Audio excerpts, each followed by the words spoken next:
AIYFന്റെ ആഭിമുഖ്യത്തിൽ കോതമംഗലത്ത് യുവസംഗമം ക്യാമ്പയിൻ സംഘടിപ്പിച്ചു.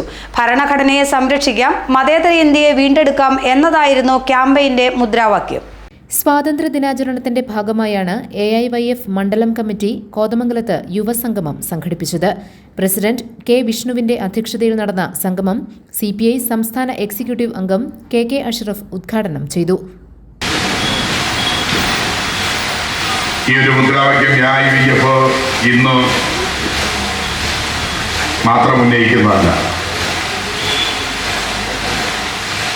ഇന്ന് ഇന്ത്യയിലെ യുവജന പ്രസ്ഥാനങ്ങൾ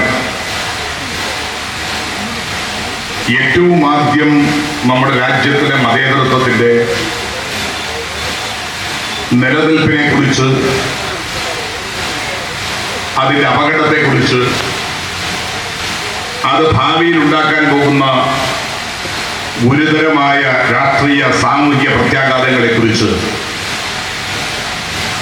ഇന്ത്യയിൽ ആദ്യം പറഞ്ഞ യുവജന പ്രസ്ഥാനമാണ് AIYF. അത് ഇന്നൊന്നുമല്ല, 92 ഡിസംബർ 6-ാം തീയതിക്ക് മുമ്പ് നിരന്തരമായി AIYFന്റെ ക്യാമ്പയിനായിരുന്നു. ശാന്തമ്മ പയസ്, PT ബെന്നി, നിതിൻ കുര്യൻ, MR ഹരികൃഷ്ണൻ, സീറോ ശിവറാം, ഷെഫീഖ് മുഹമ്മദ്, സിൽജു അലി, മനോജ് മത്തായി, NR രജീഷ് തുടങ്ങിയവർ പ്രസംഗിച്ചു. GTV news, Kothamangalam.